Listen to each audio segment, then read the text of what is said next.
Good morning. कैसे हैं आप लोग? उम्मीद है कि सभी लोग मस्त होंगे। देखो, हिस्ट्री का नेक्स्ट पार्ट, क्योंकि मॉडर्न हिस्ट्री का जो सीरीज चल रही है, इसके नेक्स्ट हम बात करते हैं साइमन कमीशन के बारे में।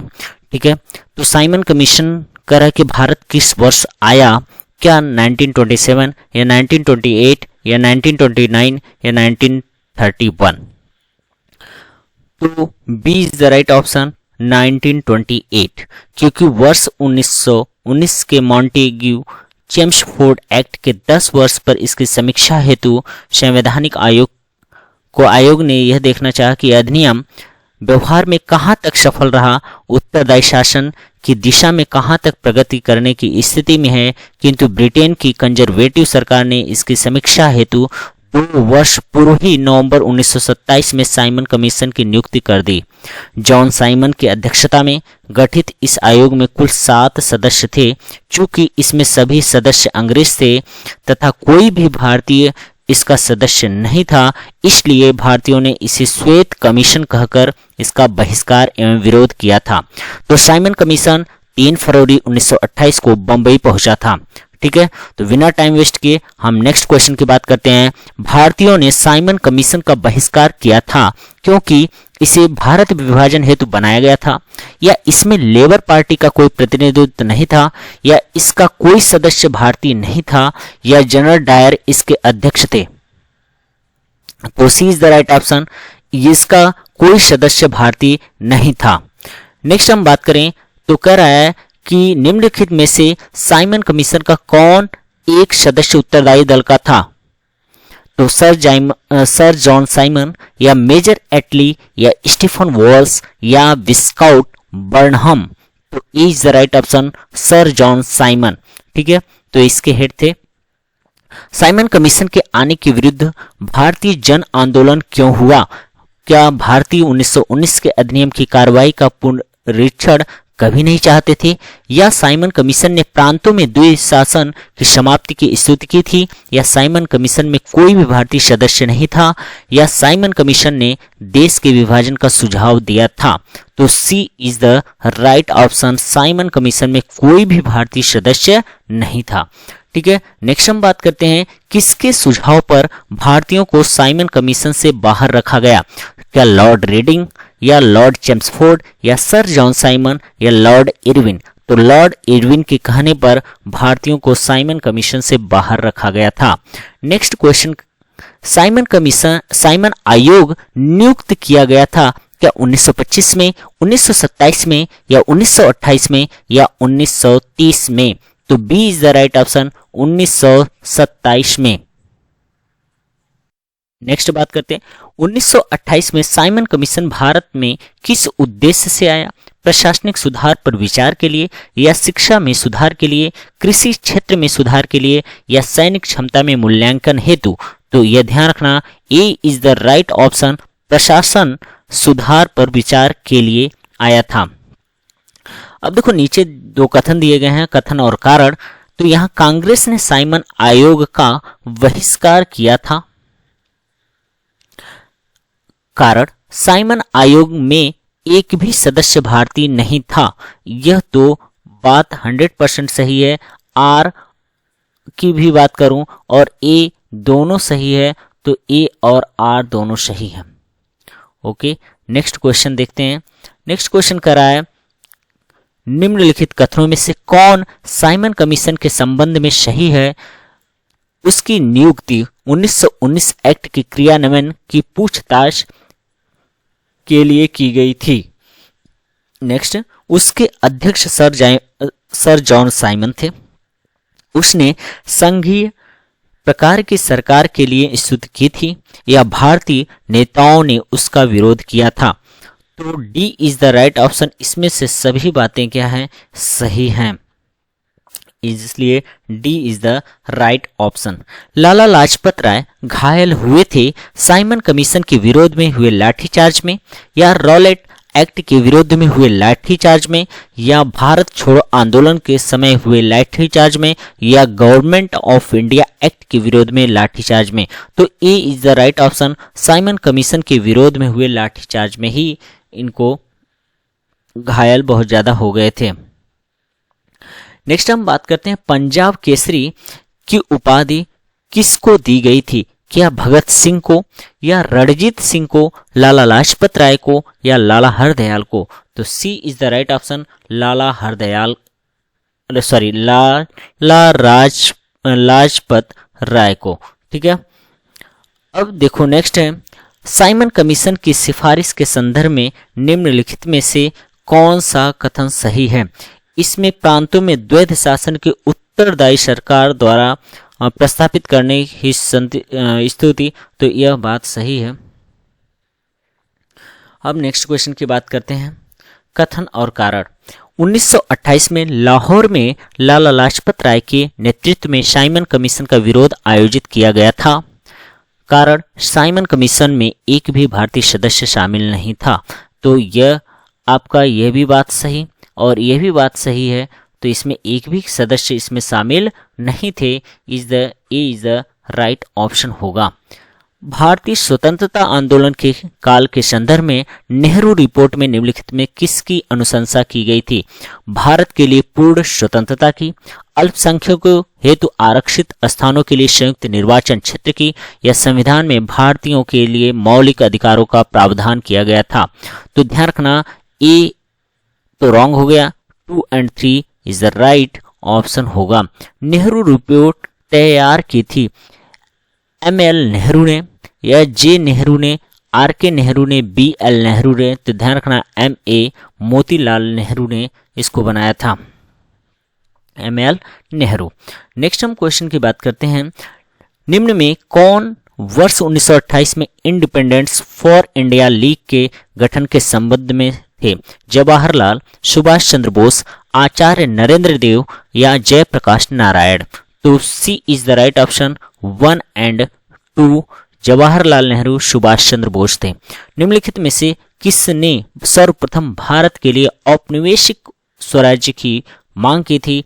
तो क्या राजगोपालचारी और सरदार पटेल ने, या पंडित मोतीलाल नेहरू और गोविंद वल्लभ पंत ने, या सर तेज बहादुर सप्रू और जयकर ने, या जवाहरलाल नेहरू और जगजीवन राम ने? C is the right option, sir Tej Bahadur Sapru और जयकर ने। नेक्स्ट क्वेश्चन की बात करते हैं, रिक्त स्थानों की पूर्ति करें। नेहरू रिपोर्ट की अध्यक्षता में एक कमेटी द्वारा तैयार किया गया और इसका विषय था मोतीलाल नेहरू और जवाहरलाल नेहरू ब्रिटिश साम्राज्य के साथ भारत का रिश्ता, या जवाहरलाल नेहरू भारत में स्थानीय स्वशासन, या मोतीलाल नेहरू भारत में संवैधानिक व्यवस्थाएं, या जवाहरलाल नेहरू भारत में संवैधानिक व्यवस्थाएं? तो C is the right option, Motilal Nehru Bharat में संवैधानिक व्यवस्थाएं की बात है। नेक्स्ट, कांग्रेस का लाहौर अधिवेशन और पूर्ण स्वराज प्रस्ताव की बात करेंगे। जो इस चैनल पर नए हैं प्लीज चैनल को लाइक एंड सब्सक्राइब जरूर करें। यहां से मुस्लिम लीग ने निम्नलिखित में से किस अधिवेशन में एम.ए. जिन्ना ने अपना 14 सूत्री प्रस्ताव रखा? क्या 1927 में, 1928 में, 1929 में, या 1930 में? तो यहां 1929 में। नेक्स्ट बात कर लेते हैं, भारतीय स्वतंत्रता संग्राम के दौरान निम्नलिखित में से किसने प्रस्तावित किया कि स्वराज को सभी प्रकार के विदेशी नियंत्रण से मुक्त संपूर्ण स्वतंत्रता के रूप में परिभाषित किया गया? क्या मजहरूल हक, मौलाना हसरत मोहानी, या हकीम अजमल खां, अबुल कलाम आजाद? तो B is the right option, Maulana Hasrat Mohani. Okay, next question की बात करते हैं, 1947 से पहले 26 जनवरी को कहा जाता है क्या गणतंत्र दिवस, शहीद दिवस, संविधान दिवस, या पूर्ण स्वराज दिवस? तो D is the right option, पूर्ण स्वराज दिवस। पूर्ण स्वराज का प्रस्ताव लाहौर कांग्रेस में पारित किया गया वर्ष 1919 में, 1929 में, 1939 में, या 1942 में? तो B is the right option, 1929 में। नेक्स्ट क्वेश्चन की बात कर लेते हैं, भारतीय राष्ट्रीय कांग्रेस द्वारा किस दिन को पूर्ण स्वराज दिवस घोषित किया गया? क्या 26/1/1930, 15/8/1947, या 30/1/1948, या 31/12 1950। तो A is the right option 26/1/1930। Next question, 1921 के अहमदाबाद अधिवेशन में निम्नलिखित नेताओं में से किसने संपूर्ण स्वराज को कांग्रेस का लक्ष्य मानने का प्रस्ताव रखा? क्या अबुल कलाम आजाद, हजरत मोहानी, जवाहरलाल नेहरू या मोहनदास करमचंद गांधी? तो B is the right option, Hazrat Mohani. Congress ने कब पहली बार भारत की स्वतंत्रता का प्रस्ताव पारित किया था? क्या 1929 या 1915 या 1942 या 1935? तो 1929। नेक्स्ट, निम्नलिखित में से किस एक ने भारतीय राष्ट्रीय कांग्रेस के उस अधिवेशन की अध्यक्षता की थी जिसमें पूर्ण स्वराज का प्रस्ताव पारित हुआ था? दादा भाई नौरोजी, जवाहरलाल नेहरू, लाला लाजपत राय, सुरेंद्र नाथ बनर्जी? तो B is the right option, Jawaharlal Nehru. Next हम बात करें कांग्रेस के 1929 के लाहौर अधिवेशन में कांग्रेस का लक्ष्य पूर्ण स्वराज किसके द्वारा घोषित किया गया? महात्मा गांधी, मोतीलाल नेहरू, जवाहरलाल नेहरू, सुभाष चंद्र बोस? तो C is the right option, Jawaharlal Nehru. Next question, 31 दिसंबर 1929 को अर्धरात्रि में भारतीय राष्ट्रध्वज को किसने फहराया था? मोतीलाल नेहरू, डॉक्टर राजेंद्र प्रसाद ने, महात्मा गांधी या जवाहरलाल नेहरू? तो ध्यान रखना, जवाहरलाल नेहरू। स्वतंत्रता आंदोलन के इतिहास में भारतीय राष्ट्रीय कांग्रेस का 1929 का अधिवेशन इसलिए महत्वपूर्ण है क्योंकि इस अधिवेशन में कांग्रेस के उद्देश्य के तौर पर स्वशासन प्राप्ति की घोषणा की गई, या कांग्रेस के लक्ष्य के तौर पर पूर्ण स्वराज प्राप्ति को स्वीकृत किया गया, या असहयोग आंदोलन का आरंभ हुआ, या लंदन में गोलमेज सम्मेलन में भागीदारी करने का निर्णय लिया गया। तो B is the right option, Congress के लक्ष्य के तौर पर पूर्ण स्वराज प्राप्ति को स्वीकृत किया गया। नेक्स्ट क्वेश्चन, स्वतंत्रता का नवगृहित तिरंगा पहली बार कब लहराया गया? 31 दिसंबर 1928 या 31 दिसंबर 1929 या 31 दिसंबर 1930 या 31 दिसंबर 1931? तो B is the right option, 31 दिसंबर 1929 में। नेक्स्ट, निम्नलिखित में भारतीय राष्ट्रीय कांग्रेस के अधिवेशन में किसमें कांग्रेस का लक्ष्य पूर्ण स्वराज घोषित किया गया? लाहौर, कराची, दिल्ली या बंबई? तो A is the right option, Lahore.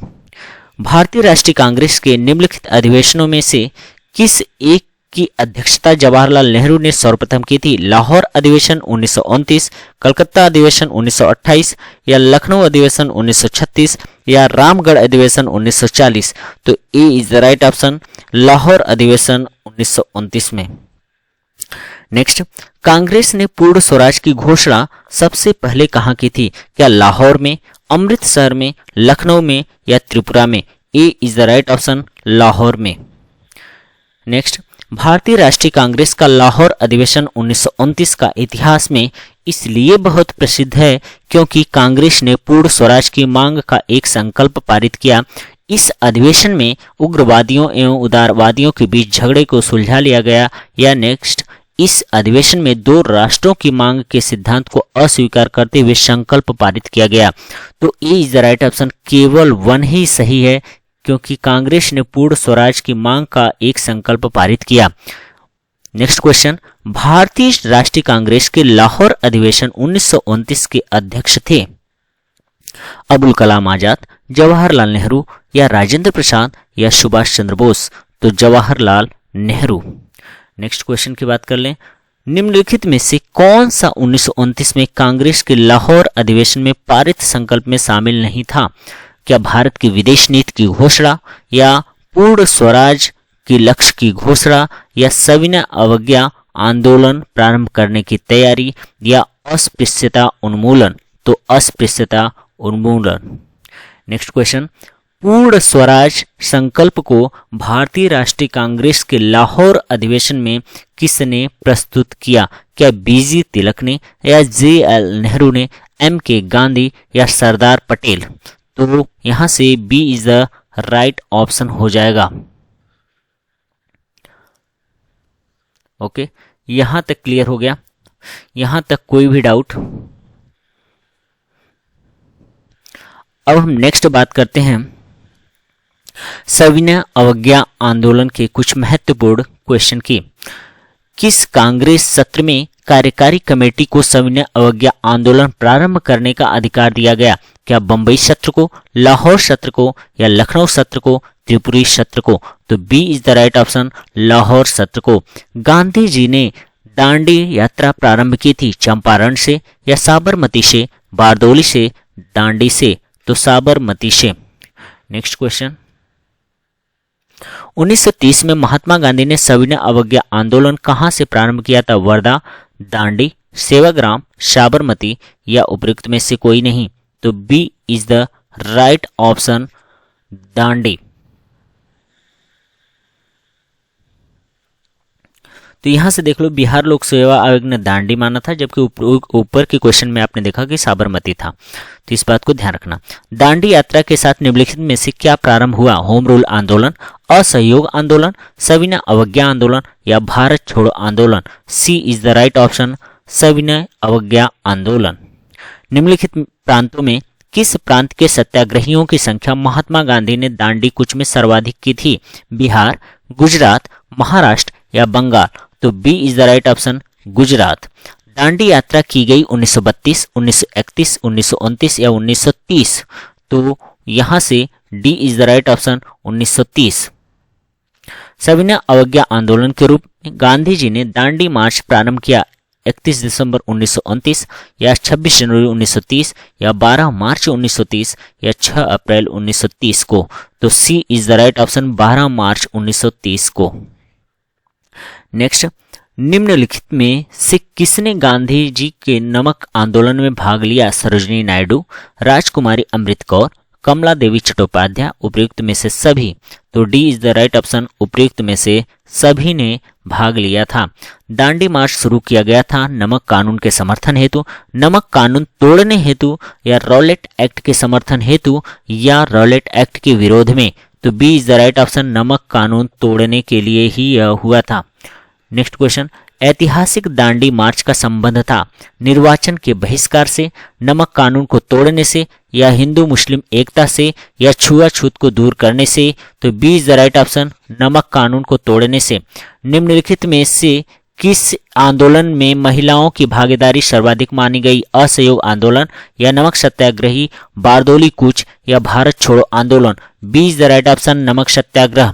Dandi यात्रा कितने दिन तक चली थी? क्या 10 दिन, 20 दिन, 24 दिन, 30 दिन? उपयुक्त में से कोई नहीं। सी इज द राइट ऑप्शन, 24 दिन चली थी। महात्मा गांधी ने 1930 में सविनय अवज्ञा आंदोलन का आरंभ किया था सेवाग्राम से, दांडी से, साबरमती से, या वर्धा से? तो B is the right option, Dandi से। सबसे पहले कौन सी घटना घटी? दांडी मार्च, भारत छोड़ो आंदोलन, साइमन कमीशन का आगमन, या गांधी इरविन समझौता? C is the right option, Simon Commission का आगमन।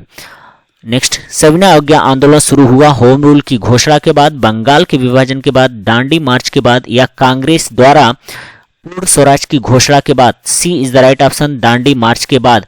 भारतीय इतिहास में 6 अप्रैल 1930 की तिथि मानी जाती है महात्मा गांधी द्वारा दांडी मार्च हेतु, प्रथम गोलमेज सम्मेलन हेतु, या गांधी इरविन समझौता हेतु, या जलियांवाला बाग हत्याकांड हेतु? तो यह ध्यान रखना, महात्मा गांधी द्वारा दांडी मार्च हेतु। ठीक है। अगर हम नेक्स्ट क्वेश्चन की बात करें, यहां से देखो, शक्ति के विरुद्ध अधिकार की इस लड़ाई में मैं विश्व की सहानुभूति चाहता हूं, यह कथन किससे से संबंधित है? असहयोग आंदोलन से, गांधी की दांडी यात्रा से, वैयक्तिक सत्याग्रह से, या भारत छोड़ो आंदोलन से? तो B is the right option, Gandhi की दांडी यात्रा से। कथन कारण की बात कर लेते हैं। महात्मा गांधी द्वारा नमक आंदोलन 1930 में चलाया गया था। यह कारण महात्मा गांधी का उद्देश्य था कि गरीबों को नमक मुफ्त उपलब्ध हो। तो यहाँ से कौन सा ऑप्शन राइट होगा? तो यहाँ से देखिए, ये तो 100% सही है, लेकिन यहाँ अगर बात कर ले हम, यहाँ हम बात कर लें तो ये ऑप्शन क्या हो जाता है आपके लिए सही हो गया, लेकिन महात्मा गांधी का उद्देश्य, यह आर ऑप्शन क्या हो जाएगा? रॉन्ग हो जाएगा। अब हम नेक्स्ट क्वेश्चन की तरफ आगे बढ़ते हैं। गांधी जी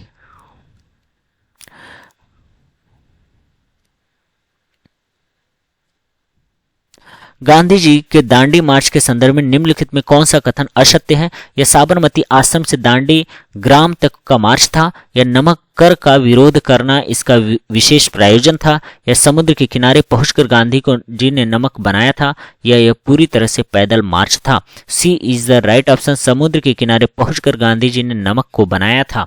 ठीक है, नेक्स्ट क्वेश्चन की बात कर लेते हैं। सविनय अवज्ञा आंदोलन के संदर्भ में निम्नलिखित कथनों में कौन सा कथन सही है?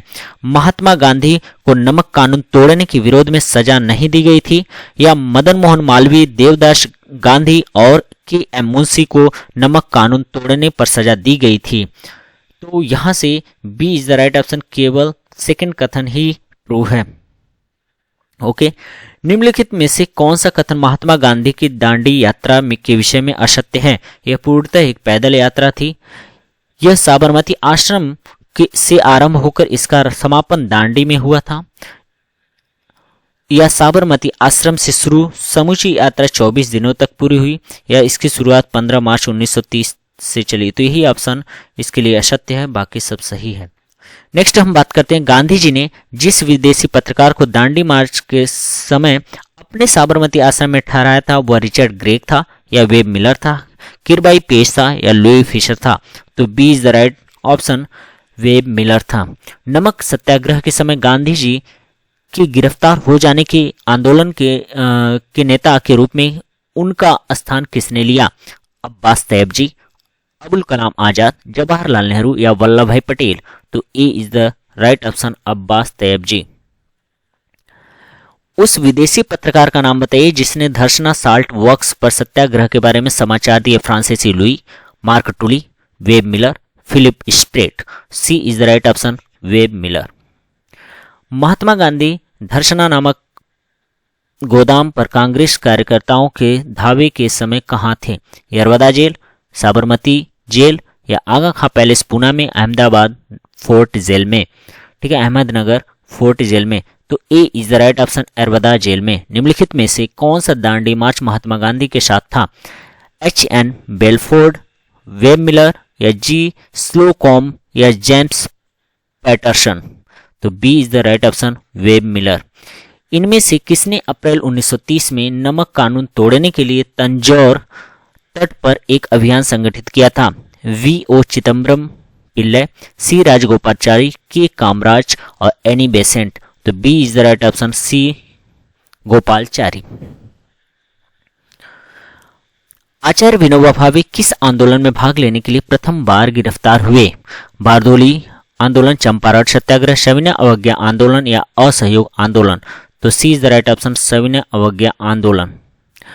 नेक्स्ट हम बात करें तो भारतीय स्वतंत्रता स्वाधीनता संघर्ष के दौरान रेड शर्ट्स के नाम से भी पहचाने जाने वाले खुदाई के दमगारों ने आह्वान किया उत्तर पश्चिमी के पख्तून जनजाति क्षेत्रों को अफगानिस्तान के साथ मिलाकर एक करने का, या उपनिवेशी शासकों को आतंकित करने और अंत में उन्हें हटा देने के लिए आतंकवादियों युक्तियों और तरीकों को अपनाने का, या राजनैतिक और सामाजिक सुधार के लिए साम्यवादी क्रांतिकारी की विचारधारा अपनाने का, या पठान क्षत्रिय राष्ट्रवादी एकता और उपनिवेशवाद के विरुद्ध संघर्ष था? तो D is the right option. 1929 में खुदाई के दमगार को किसने संगठित किया? अब्दुल गफ्फार खां, अली बंधु, अंसारी बंधु, मौलाना अबुल कलाम आजाद? उपयुक्त में से कोई नहीं। A is the right option, Abdul Ghaffar Khan. Garhwal regiment के सैनिकों ने प्रदर्शनकारियों पर गोली चलाने से इनकार कर दिया था। खिलाफत आंदोलन में, असहयोग आंदोलन में, सविनय अवज्ञा आंदोलन में, या भारत छोड़ो आंदोलन में? सी इज द राइट ऑप्शन, सविनय अवज्ञा आंदोलन में। लाल कुर्ती दल संगठित किया गया था स्वतंत्र पख्तून बनाने के लिए, पाकिस्तान का सृजन निश्चित करने के लिए, अंग्रेजों को निकालने के लिए, या स्वतंत्रता के पश्चात भारत को एक साम्यवादी देश बनाने के लिए? सी इज द राइट ऑप्शन, अंग्रेजों को निकालने के लिए। सन 1930 में अंग्रेज सरकार के विरुद्ध प्रसिद्ध पेशावर कांड का नायक कौन था? General BC. Joshi, major Dhan Singh Thapa, Veer Chandra Singh Garhwali, या प्रेम सिंह नेगी? तो C is the right option, Veer Chandra Singh Garhwali. लाल कुर्ती आंदोलन के नेता कौन थे? मौलाना आजाद, खान अब्दुल गफ्फार, मोहम्मद अली जिन्ना, इकबाल? तो B is the right option, Khan Abdul Ghaffar Khan. जिया तरंग आंदोलन कहां से प्रारंभ हुआ? नागालैंड, त्रिपुरा, मणिपुर, या Mizoram? C is the right option, Manipur से। बेगूसराय कि चौकीदारी टैक्स के विरुद्ध आंदोलन एक हिस्सा था? असहयोग आंदोलन का, सविनय अवज्ञा आंदोलन का, या भारत छोड़ो आंदोलन का, खिलाफत आंदोलन का? तो B is the right option, सविनय अवज्ञा आंदोलन का। नेक्स्ट, सविनय अवज्ञा आंदोलन की असफलता के बाद गांधी जी ने महत्व दिया रचनात्मक कार्यक्रम को, हिंसा के सीमित उपयोग को, अंग्रेजों से समझौते पर, या उपयुक्त में से कोई नहीं? A is the right option, रचनात्मक कार्यक्रम को। नेक्स्ट क्वेश्चन, प्रभावती देवी किस क्षेत्र की स्वतंत्रता संग्राम सेनानी थी? चंपारण, पटना, भागलपुर, शाहाबाद? तो यहां से B is the right option, Patna. Okay, video पसंद है लाइक एंड शेयर सब्सक्राइब जरूर करें। Thank you.